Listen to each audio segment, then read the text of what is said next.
have Alvana, who is a personal stylist and actually has been responsible for some of the outfits that you've seen me in during some of those segments. So, hi. Hi. I feel like I know you. I do know you. All right, let's talk about who Alvana is and your title and the name of your company. Okay. The name of my company is Twai Boutique, and Twai stands for three, the French term. Twai. How do you spell Twai? Twai. I spell it a little different. Okay. And it's because I offer three services: fashion, makeup, and eyebrows. And just to piggyback on Cynthia, I believe that eyebrows makes a face. You don't necessarily. Yay, Cynthia! You don't necessarily have to have makeup on. If you have a well-arched eyebrow, it can bring out your face. But I believe the makeup also enhances beauty. So I could go out completely horrendous looking, but as long as I do my eyebrows, then I'll be fine. Along with a little eyelash. I just want to do the eyebrows. Okay, what's a stylist? A stylist is someone that brings your look all together. And it doesn't have to be a lot of something. It could be the simplest thing, a scarf, or maybe a bracelet or a necklace. It doesn't have to be a lot. Wow, I did not know that. I always thought a stylist was just somebody who went out and got you clothes. They do that as well. Right, but I thought that was their only job. Right, but it's not something that's so in-depth. You could take the simplest thing and put it together and make an outfit. I can't. You can. Right, see, that's why I'm a stylist. You just look so nice. Okay, what made you get into this industry? Why did you want to do this? I've always had a passion for it. I used to work in customer service, and I really didn't have to dress up. But being though that it was something that I loved, I always dressed up. And all of my coworkers used to always say, Alvana, you don't need to be here. So I finally went on and opened up my boutique, Twai Boutique. You're very talented too, so they were right about that. Thank you. All right, fashion faux pas. What are they and what one is your pet peeve? If you had to pick one thing that's a fashion faux pas, and what's a faux pas for people that don't know? Something that someone absolutely doesn't like. Okay, like the furs. Right. Okay, we won't go there because I don't want to get Peter calling me or writing or emailing. All right, so what's the fashion faux pas that you don't like? I don't like, I guess I would say something like someone sees something and it's on everybody wearing the same old thing. I like to see something different, something unique. Okay, what do you classify as unique? And actually that brings us to the next question. I want to talk about designer knockoffs. Anyway, we agreed to disagree on this before we came back, but let's talk about what you don't want to see on people and what you don't like. What would you classify as unique? I would classify something unique, something different, something that you wouldn't think that this person would wear, but it actually meshes well with the whole entire outfit. Does it depend on what season it is, whether it's fall, spring, summer, fall? Not anymore. Winter? Yeah, winter. Not anymore, because actually you could wear boots in the summer. If you have on a little spring dress and maybe wrap a scarf around, or during the wintertime you could put on a summer shirt and have on a long sleeve shirt. So you actually can mix and match. Are you still not supposed to wear white in the wintertime? Because I don't know, I think that's a fashion faux pas for me because I do, and I see a lot of people that do. All right. So is that? I think it's something old. I think you can wear. Think so? Yep. I think you can wear white anytime. Okay. Designer knockoffs. Okay. Good for the industry or no? It has its ups and downs. I think it's actually bad though.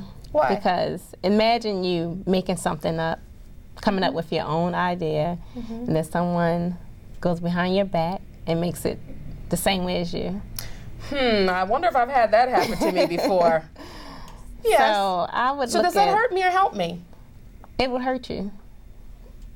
In regards but at the to same time, it yourself. actually promotes my concept too. It does promote it, but actually, I believe that it's somebody who's making money off of your idea. Well, yes, but don't you think it drives people to purchase your product more because they're seeing it more? No. I imagine Calvin Klein has made lots of money every year that he probably doesn't know about. He probably did, but the money that the knockoffs, if you want to call it that, it's going into their pockets. Okay, so you think it hurts? Not Calvin Klein. I think it hurts. Does it hurt the consumer? No, not at all. You don't think so? No. Because they have to go back and purchase the product again if it's not good, right? Right. Okay. I would think so. But if you're the consumer buying it, it's obvious that, you know, you probably wanted it and you didn't want to pay the money that it actually cost. So, do people really spend $5,000 for a purse? I just think that's absolutely insane. Do we have that much stuff? Do we have to put it in a $5,000 bag? Yes. And then we're walking around and we're worried that somebody's going to take it. Right, exactly. Okay. Exactly. Any thoughts you'd like to share? I just think it feels good when you dress up. I think it keeps your self-esteem up. It gives you confidence. And I suggest that all women should just, you know, even if it's the simplest thing, I think you should dress up and keep it all together. Where do you see the industry going? I see the industry going back, I want to say back in the day. You think so? Yeah. So if you think fashion is actually in demand now? Yes. Okay. Yes. Do you think there's going to be a need for high-end stores? Because I noticed that you have a lot of stores like the Heck Company, it's gone out of business, and Montgomery Ward's has gone out of business. Some of the other ones I don't know, they're kind of teetering and tottering.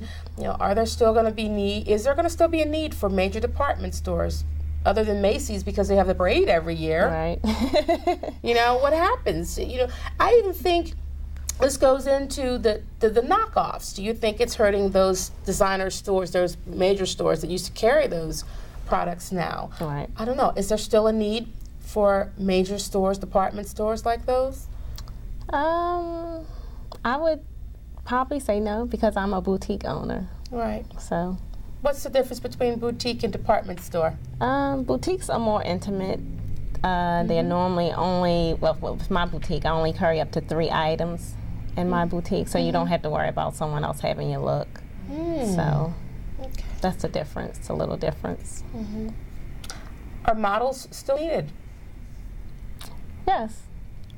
I would think so, yeah. I ask that because you have actors who are models who are actors, singers who are modeling, dancers who are modeling, singers who are, Right. It's confusing. So I guess that's why I asked the question, where do we see the industry going?